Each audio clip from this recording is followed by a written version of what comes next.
Hello. You may want to know what is the Siberian corridor.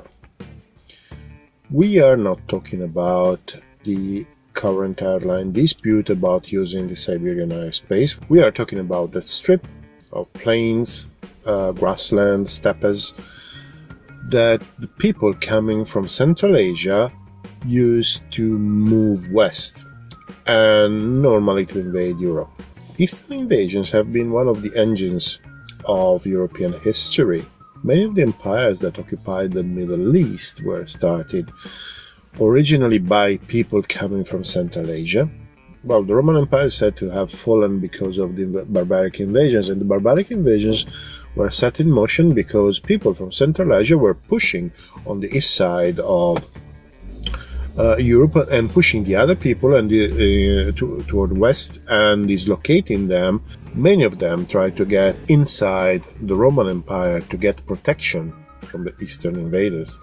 It is believed that it was the pressure of the Huns to have set in motion this large movement of people that at the end of the day will overcome the resistance of the Western Roman Empire. What's important to understand is that there was this strip of land which was sparsely populated, was not controlled by any government, that allowed these nomadic peoples to move from Central Asia to the west.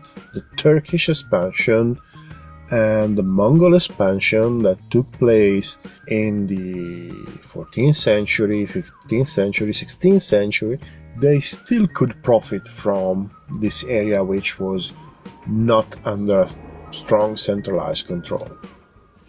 Things started to change when the Russians began expanding toward east. Conventionally, the beginning of Russian expansion into the Siberian corridor is placed in 1580 when some Cossacks attacked some vassal populations of the Sibir Khanate. That was the last and the most powerful state in Central Asia. The expansion kept going along the rivers, the large Siberian rivers. They were important waterways, and the Russians used to set up forts at the junction of these rivers. The Sibir Khanate was finally conquered and defeated around 1620, and from then on the expansion was not particularly limited. The Russians got to the Pacific Ocean in 1649. A bit earlier they got to the Chinese border. Obviously the conquest of the whole region was quite a bloody affair. It was a region sparsely populated, but there were native peoples. As the story goes, it was much different than what happened in the expansion of the United States in the West. There have been wars against these native peoples, and most of them were exterminated. And also diseases, new diseases at which these people were not accustomed, were brought by the Western colonizers and took a very heavy toll on these populations.